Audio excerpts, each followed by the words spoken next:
आप लोग सुबह उठे निद्रा से, किस लिए उठे, क्या किया वो तो बता दिया, जल्दी क्यों उठ गए, क्यों उठे हो आप लोग? महाराज आप सबको मालूम है, आपको क्या उठे, नौकरी पे जाना है, दुकान खोलना है, बाल बच्चे पालना है, पेट पालना है, और आप सब जानते तो है, इसलिए उठे बस। और साधु भी उठता है, वो भी सोता है। तुम जल्दी क्यों सोए? तुम शाम को जल्दी क्यों सोए? क्योंकि सुबह जल्दी उठना है। साधु भी जल्दी सोता है क्योंकि साधु को भी जल्दी उठना है। दो व्यक्ति है, आपने कहा मैं जल्द में, सब लोगों से कहा, बोले क्यों सो रहे हो? बोले जल्दी उठना है।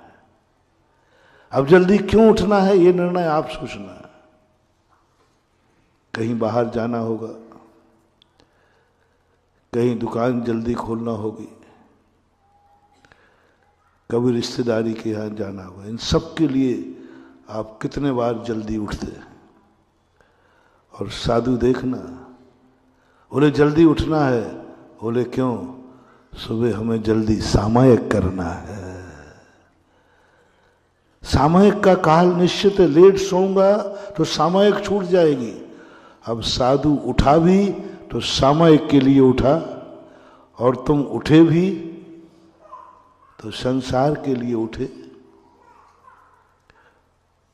दुनिया भर के कार्यों के लिए उठे। बस अब साधु जब उठ रहा है सामायिक के लिए, एक दिन ऐसी स्थिति पाएंगे कि पूरी जिंदगी भर निद्रा की जरूरत ही नहीं पड़ेगी, क्योंकि वो सामायिक के लिए उठा है।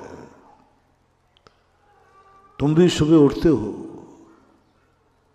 काल निश्चित करो कि हम कल प्रश्न आया था ना सामायिक का, सामायिक का काल निश्चित करो कि हम 4 बजे सामायिक करेंगे। कभी भी सामायिक कर लो महाराज, क्या फर्क पड़ता है? नहीं, एक टाइम फिक्स करो।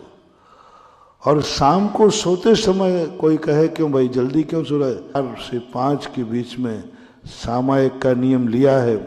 यदि लेट सोऊंगा तो लेट नींद खुलेगी, इसलिए मैं सो रहा हूं क्योंकि मुझे 4 बजे सामायिक करना है। अभी मैंने सामायिक का फल नहीं बताया, मैंने सामायिक के लिए उठने का फल बताया है। उठे तो किस लिए उठे, जागे तो किस लिए जागे, जल्दी सोए थे तो किस लिए सोए थे।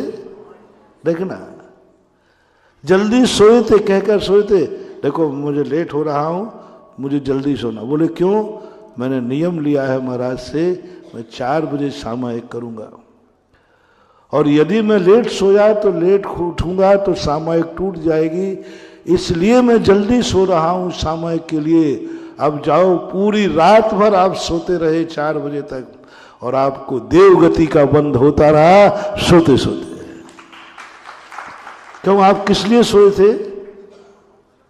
रिपीट करते जाना, सामायिक के लिए, क्योंकि मेरा नियम 4 बजे का है, इतनी देर में सोता हूं। यदि लेट सोया तो लेट हो जाऊंगा। पूरी रात भर आप सोते रहे, आप पूरी रात भर वही पुण्य बंद करते रहे जो सामायिक करते, वही पुण्य बंद होता रहेगा। पूरी रात भर आपकी सामायिक चल रही है। उस समय यदि देवगति का बंद हो जाए दायु का, तो रात में भी तुम देव जाकर के बनोगे। सामायिक के लिए उठे, संकल्प मत करना। हम साधु लोग सब कुछ करते हैं, अपने लिए कुछ नहीं करते। हम लोग भी जब सुबह उठते हैं सामायिक करते हैं,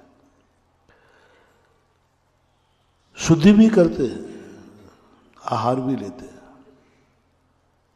तुम भी करते हो शुद्धि आदि, ठीक है, हम हाथ पैर की करते, तुम पूरा स्नान करते, लेकिन उसमें बस मंदिर के लिए उठ जाओ। अब इतना और बता दो, कुछ लोग महाराज जी, कुछ लोग तो मंदिर के लिए उठते हैं, ये 10-15 लोग उठ के आए ना, मंदिर के लिए नहाया होगा। कहीं ऐसा तो नहीं कि आज ही नहा के आया हो। ये प्रतिदिन वाले हैं कि आज वाले? इनमें कितने लोग हैं जो आज ही के लिए नहाए? सब प्रतिदिन वाले हैं? शायद नहीं होंगे। क्यों? अब आप मंदिर भी आए तो मंदिर क्यों आए? पहली बार तो आपने नहाया तो मंदिर के लिए नहा दिया, चलो। अब मंदिर भी क्यों आए?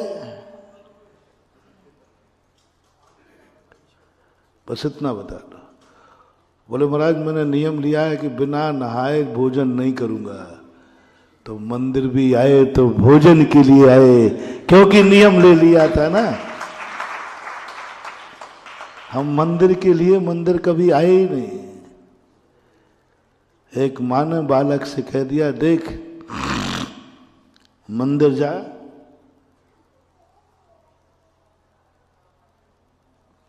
तब नाश्ता मिलेगा। बच्चे ने कहा बड़ी आफत है ये मंदिर। वो जब माँ ऐसा आदेश दे देना तो मंदिर उसको बहुत बुरा लगता है, तो वो सीधा मंदिर नहीं जाता, बाजार में घूम के आ जाता है। बोले साहब कहाँ मंदिर होके आ गया मैं? एक आध बार पकड़ा गया। बोले ऐसे नहीं, मंदिर में जाकर तू तिलक लगा के आ, तो मंदिर चला जाता है। और भगवान को नहीं देखता, भगवान कहते आप तो बैठे रहो, हमें तो चंदन बताओ कहाँ है, क्योंकि हमें नाश्ता कब मिलना है। मम्मी ने कह दिया ना कि तिलक लगा के आ तब तुझे नाश्ता मिलेगा, तो उसको भगवान से कोई लेना देना नहीं। वो तो ढूंढता है कि केसर की कटोरी कहाँ रखी, और लगा लेगा भगवान, बस आप बैठे रहो मैं जा रहा हूँ। कहीं ऐसे ही तो नहीं हो रहा है आपका कि आप मंदिर आए तो इसलिए आए क्योंकि आपका नियम था कि हम बिना भगवान के अभिषेक पूजन के भोजन नहीं करेंगे, क्योंकि नियम ले लिया था। तो भोजन नहीं करेंगे इसलिए आप मंदिर आए, तो उसमें भी मंदिर आए तो भोजन के लिए आए। मंदिर के लिए तो आए ही नहीं आप, भगवान के लिए तो आए ही नहीं आप। आपने नियम ही ऐसा लिया है कि मैं बिना भगवान के दर्शन के भोजन नहीं करूंगा, तो ये नियम भी आपको मात्र भोजन ही दे पाएगा, भोजन ही दे पाएगा। भगवान के लिए कब आए? भगवान के लिए कब आए? कुछ लोग इसलिए भी आते हैं कि हम धर्म करेंगे तो हमारा संसार अच्छा चलेगा, हमें पुण्य का बंध होगा, हमारा व्यापार अच्छा चलेगा, हमारी सद्गति होगी, मैं मर करके अच्छी गति में जाऊंगा, इसलिए मंदिर आए। इसमें तो प्रायः सब आ जाएंगे। क्यों मंदिर आते हो? महाराज जिससे पुण्य का बंध होगा, अच्छी गृहस्थी चलेगी, व्यापार धंधा चलेगा, और मरण के बाद मेरी गति भी अच्छी हो जाएगी। इससे ज़्यादा कभी सोचा? बस 3 चीज़ें तुम सोचते हो, या तो मेरी गति अच्छी हो जाएगी, पुण्यबंध अच्छा हो जाएगा, या नियम ले लिया है तो भोजन के बिना नहीं करूँगा। इससे आगे कोई सोच ही नहीं।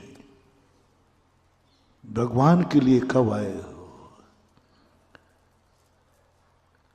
अपने कल्याण के लिए आओगे और क्या ज्यादातर। भगवान के लिए कब आए हो? भगवान आज मैं तेरे लिए आया हूं, मेरी कोई इच्छा नहीं है, मेरी कोई इच्छा नहीं है। मैं अपने लिए मंदिर नहीं आया हूं, आज तेरे लिए आया हूं। बोल तेरी क्या इच्छा है? जो तेरी इच्छा है वही मेरी जिंदगी है, वही मेरा जीवन है। मैं तेरी इच्छा के लिए जिंदगी समर्पित करता हूं।